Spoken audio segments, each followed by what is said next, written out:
Hello and welcome to this Talk Tuesday. I am your co-host, Mia Saenz, and here is Lori Montry. She's your other co-host. And today we're going to be talking about self-love and the ancestral tree, discovering yourself. So what is it like to discover your true self? Some of us are like, whoa, what is that? I know that I used to feel very unsure. So let's go into what understanding the ancestral tree is all about. We're going to talk about it and see how this beautiful experience can, sorry, I'm letting in people, can support you. Okay, so understanding the ancestral tree. So we're going to talk a little bit about the concept, not so much the definition, because this is our process. It's not a process that anyone has produced so far that we know of. So our process and the symbolic representation of the ancestral tree, because remember, there's factual, and then as we grow into a spiritual, there's also other interpretations that shift and mean things to us. We're going to be harnessing the power of using some of your childhood experiences, reflecting on significant memories. Also, we get to uncover hidden passions and aspirations and connect with our ancestors. Believe it or not, moving forward and bringing in our ancestors is a beautiful way in which we can recognize who we are and find strength from it. So let's. Yeah, Mia, I just love this this work that you're doing. Forgive my voice today, you guys. It's like Kermit the Frog, but anyway, I did just want to jump in and say how much I love this exercise, having done it as a student many years ago. And why is it so important to understand who we are? Really who we are, right? I think that anytime we're going through life and trying to navigate life from a place of who we think we should be, because we've been taught that this is, the way that we can be safe, the way we can be loved, the way we can be approved. When we're going through life like that, we're going through life as a phony. We're going through life trying to push ourselves to be something that we're not. And it's, first of all, never going to feel good. It's never going to feel safe. We're never going to be comfortable. And we're never really going to get in touch with our gifts and shine a light in the world when we're not actually showing up as who we are. And so this exercise not only helps you connect to who am I really, but it also helps you connect to the beauty of who you are really and get in touch with some of your gifts, because it can be a little bit scary to say, oh, if I'm not this over here, which I've always thought is the way I need to be in order to be safe, in order to be lovable, who am I? If you're not focused in on the beauty of who you are and the gifts that you possess, then it can be a little bit hard and extra scary to be playing around in that realm and asking the question, right? If you're going to leave the safety of who you thought you should be to come into who you truly are, we want to do it from a place of really honoring the beauty of it and the gifts that are there. And so that's why I love, there's other reasons to love this exercise, but that's why I love it. And that's why I think it is so important. Beautiful. So yeah, thank you for creating it and for bringing it to us today. Thank you so much. Wonderful. That was really lovely. So we're going to get to also, so here's some other important things to remember. So it's not just discovering your true self. You get to learn how to have compassion during it, self-compassion. Don't judge yourself, have compassion. You're going to also probably identify some traits, and that's some of the good stuff that we want you to identify, and that you're going to get to bring in either for healing or just totally removing out of your system of who you are. Okay, so the really beautiful thing about this process is you get to identify who you are. Now, when we start to say, who am I and how do I bring it all forward, it can be a kind of a daunting experience. So we start with a quiet space that you always hear us talk about. It's about you getting quiet so that you can hear and listen. Yeah. You're also going to want to have a journal to write with. So you're going to need approximately three papers to start out with, or a big paper where you can do lines. And we're going to look at our early childhood first. And what experiences or accolades or amazing things that you used to experience. And we're going to write that on one side of the page called childhood. And then after that process is done, right, you're going to work it, you're going to start to nurture yourself with it. And so after that's done. And Mia, I love it when you share your example that from yours that really, I think, helps to bring it home for us to understand what some of the things look like. These are Mia's, so yours are going to look different, but it still gives you an idea. So when I was little, I knew I had a special gift, and it was being kind and protecting those who could not protect themselves. So if a kid was getting beat up, I'd actually get in the center and stop it. Just who I was. We all have our little things. Somebody else, there's somebody named Susie Homemaker, and she made great cookies. My skill was protecting people. So that was one of the recognitions I actually got from the school. They made a special certificate in the 3rd grade for being a friend to everyone. And so that was really important to me. So I got that on my list of my childhood accolades. I also was very passionate in life. So that went on there. I love to do, sports. That went on there. There are all sorts of things about us, both our insides on how we're feeling, right? Happy, joyous, love. You may have been sad, but we're looking for good things. And then, so put that all in your childhood. And so it's not about, well, I could have been better. What did it feel like for you when you were little? And also looking back on your life, how did one of your experiences actually support you or somebody else? We don't always know our greatness until we look backwards at it. Mm-hmm. So start to look with more loving eyes. Then the same thing would be for column 2 about your adulthood and who you are.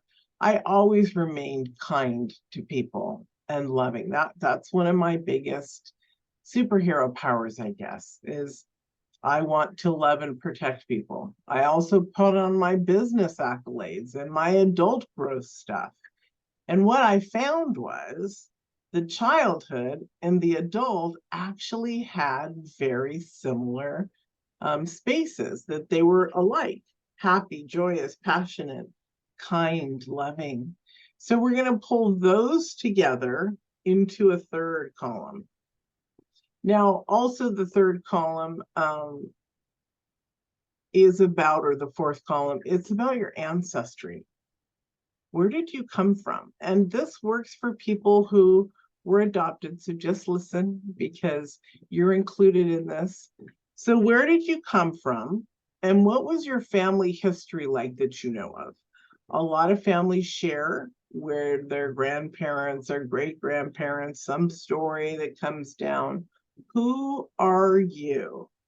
Now, if you're adopted, you'll say, I don't have any. Well, you were in a family that did become your family, so you can use that. You can also use, for any of us, we can use things like beautiful goddess cards, or I'm not saying become super, like if you're a dude, you don't want to become Mario Brother. That's not what I'm talking about. I'm talking about something that would enrich your spirit and your soul. I just saw that little Mario Brother running around. Mm-hmm. Something that would enrich your soul. For the last 3 years, especially 3 years and 2 years ago, I was working with the goddess Hathor to bring in receptivity so that I could learn to receive. Believe it or not, the self-love teacher didn't know how to receive very well. It's taken me my lifetime, and that's part of our journey on learning and loving. So whatever your experience is, be kind about it. Now, the ancestor is so gorgeous with these stories. You get to pull a story that you resonate with.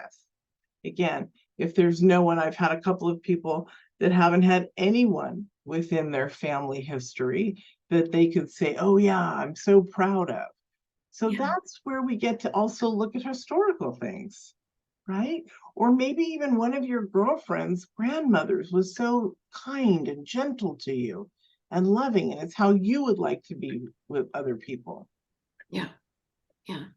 You could imagine yourself, coming from royalty, coming from, a long time ago, maybe you were part of an Egyptian, goddess, or maybe you had, who knows what you had. Mia has interesting Oh, I should tell those stories, right? Okay. grandmother's story, and things like that. So don't close down to this part and just think, well, nobody's that special in my family, or gosh, I don't want to be like certain people. And that's, not an uncommon thing. But even if a person had, things about them that maybe you find not that desirable, maybe for whatever reason, a caregiver wasn't able to be loving because they were overwhelmed, or because they, were going through a depressive state or something like that. But there still could be things about them and about their life that you're, really can get excited about, and know that that came through to you. So, with my relationship with my mom wasn't the best at all, and there was a lot that was lacking and left to be desired. But she was a really incredible, resourceful entrepreneur. And when I kind of feel safe enough to explore that and recognize I don't have to go into all the stories, but I can pull that beautiful aspect of her. Man, was she she was tenacious, and she didn't give up. And when it was something that she wanted, she made it happen. And so, we can find that little piece, even though there were other things that are sensitive, we might not feel great about. So whether it's your own family, or you feel like, and we hear this a lot, people, and they'll always preface it by saying, I know it sounds silly, but I feel a certain connection to, a certain goddess, or a certain historical figure. And that's a beautiful thing to think about as part of, who you are. It doesn't have to be in your cells. It can be just a connection that you have. A desire also of how and who you want to grow through. So my experiences that I took about my ancestors was my grandmother right above me. So my mother's mother, she was a very powerful metaphysician. She was born and raised Amish, left for her journey as they have these experiences like some other religious factors. And she met my grandfather, and that was it, and then they got married, and the rest is history. And she became this really powerful metaphysical woman, and I used to go with her on her with her patients. We now call them clients, but literally I'd go in their homes or by their beds, and as she'd be talking with them. And it was a really beautiful experience to see how honored she was. She was a superintendent of the Sunday school. She was a lecturer. She was, yeah, just incredible. So the other one was my other grandmother, who was many grandmothers back, who fell in love with a Yaqui Indian. We were Spanish. The family story is that we left Spain in 1492, and Isabella was having all Jews killed. And so went up through the Basque area, through Portugal, sailed to Brazil, and then made their way up through Mexico, which is Arizona today, Sonoma, Arizona. And so she was taken off by horseback. And when her husband did die, she brought her children back to the hacienda, but found that her parents were gone. And so she had heard that her brother had a Spanish land grant in California. And so I don't know why I'm so moved by it right now, but It's very beautiful. beautiful what we can glean. I was thinking about one of the people in the audience today who does not have a connection with her mother, is who was like Munchausen by proxy to her, and also from another country. So from Australia. So what I want to say to you is, and all of you listening, but specifically to her, is the power it took, however you guys got to Australia, and then you, however you got to the United States, that took guts, that took power. England with America gave us all the Protestant, what is that? What is that again? Those people. I can't even think of their name. We are a fundamental country of the Pilgrims. What were they? I can't think of their name. Not Protestants. What were we? Okay. Escaping me. It was a religious factor. Puritans. Puritans. There we Puritans. go. And then in Ding, ding, ding, Australia, ding, ding. they got the prisoners. So when you think about it, however we're formed and wherever we go, it takes strength and power to pick up and go somewhere and to create a life and then to move again across the country. So whatever you guys are dealing with, know that your power lies within you. It's not just from your ancestors, but it's beautiful to glean that sweet connection, because we're all moving forward to create a life that we love. So in the ancestor parts, this is what it's going to look like. You're going to take all of these pieces together. So you've got your children's greatness, your childhood, not your children, your childhood. You've got your adult greatness, and then you have your ancestral stuff. So you're going to have a big piece of paper or a 8x10 computer piece, whatever. And this is the fun part. We put it together in the shape of a tree, the ancestral tree, which is the trunk and the roots are our ancestors. The trunk going up even further is our middle life, our adult life. And then the leaves are our childhood. So connect all of that on your picture. Now you can keep this, you can paint it, you can do poetry on it, you can just do it simply for this project and throw it away. And you can redo it however you want to later on canvas or something. You can do whatever you want. So you take I know we've got some artists here, so it would be fun to see those renditions of these trees. And to put your greatness in your trees, in your leaves, on your trunk, in your roots for your family. And so then from there, the most important thing is bringing it all together for you. So you might want to do this step before you put your tree away permanently, because sometimes once we put our art project away, we're done. And so we're not done here. So with your childhood stuff and your adult, you've seen that you are passionate or joyous or loving or kind or incredibly intelligent. Whatever it is, there is a theme of who you are. You want to grab that theme and put that off so you know. And then you have a story of your connection with your ancestral roots, and you want to empower yourself there so that this becomes an I am statement too. This is so multifaceted because it's not one piece, it's who are you from this experience. And also remember the title of this, exactly as Self-Love in the Ancestral Tree, Discovering Your True Self. So this is about discovering you so that in any given moment, you can pull on who you are and nobody can sway you. We're all in this life of healing our emotions and rising above, and we waver back and forth. But the moment we solidly know who we are, nothing else matters. No one can say anything. If somebody said, your hair is chartreuse, and you know it's not, you just kind of laugh it off because you know that that's silliness. So let's create our lives so that we become incredibly empowered and know where we're going with such confidence. Nobody can sway us.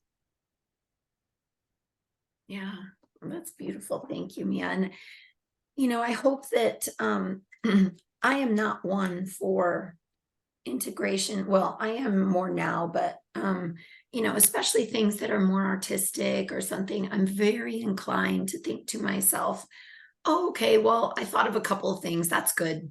I did it.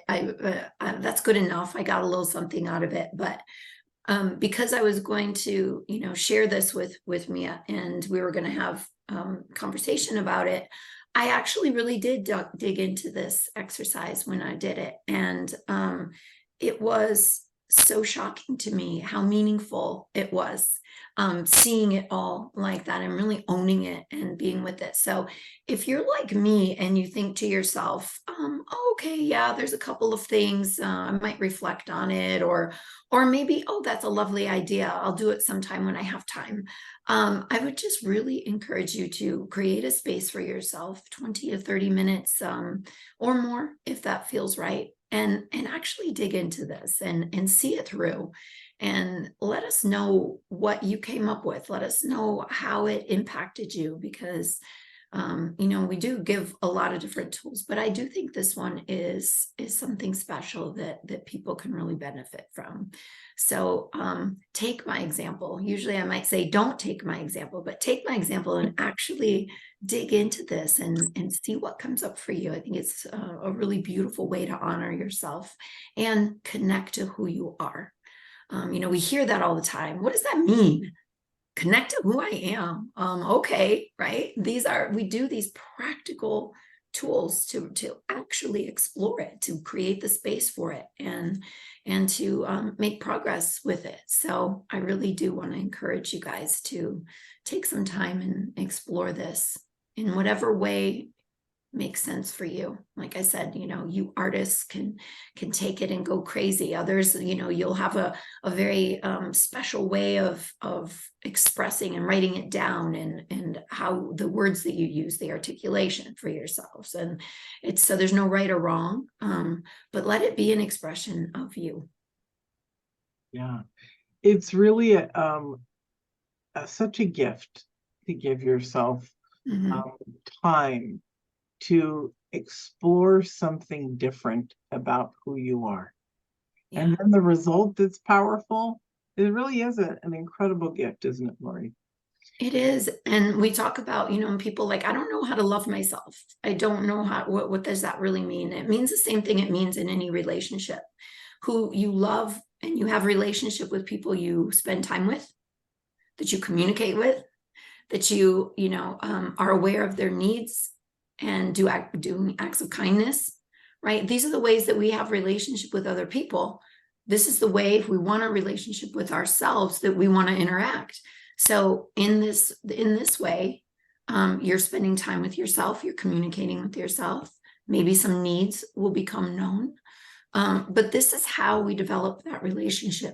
We don't just turn a switch and suddenly have this deep connection with ourselves, just like with another person. And we need to do the things that create relationship. Yeah, and connection and intimacy, right?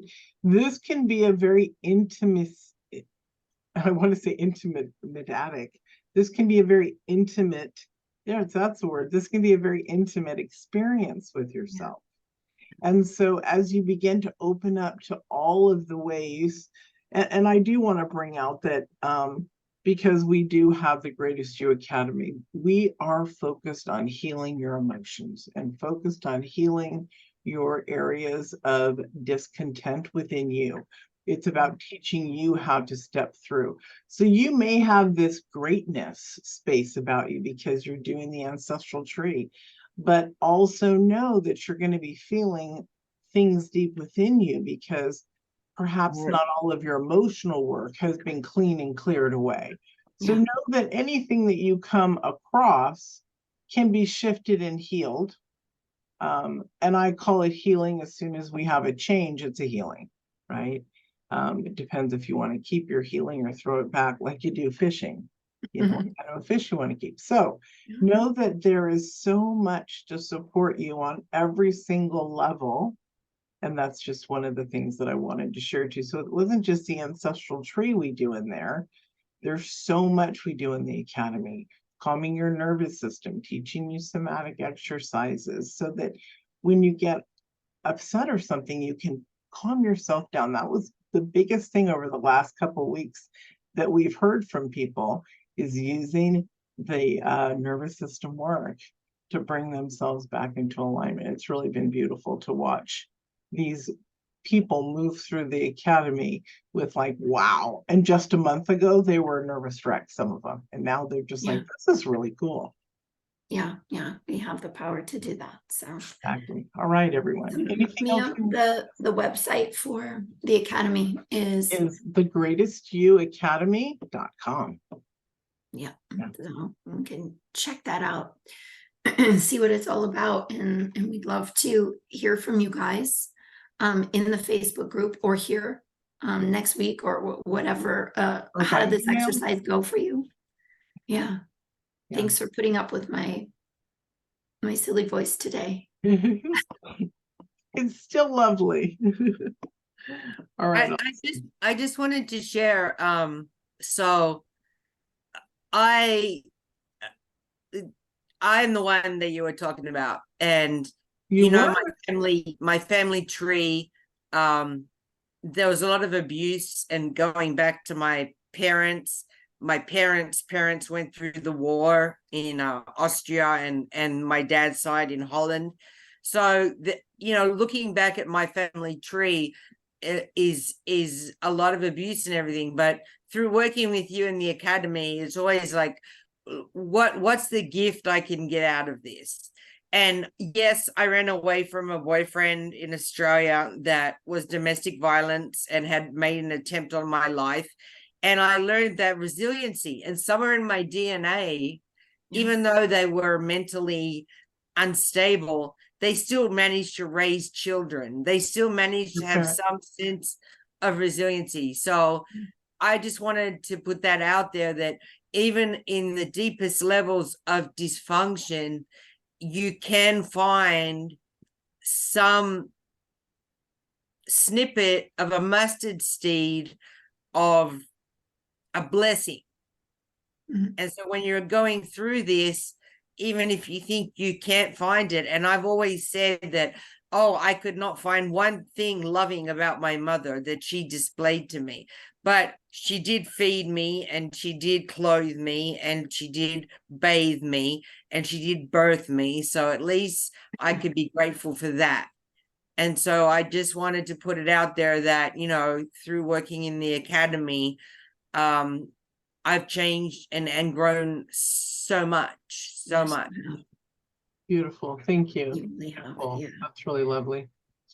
All right, everyone. So if that's it, we will see you in also on our Facebook, like Lori said, Facebook group. We have a couple of groups. The Greatest You Revolution. We will be writing in there. I'm going to write in there now, and just hop on and just tell us what you think about the ancestral tree. Yeah, as much as you want to share, we'd love to support you there. And we'll get this replay out to you. All right, I'm going to turn off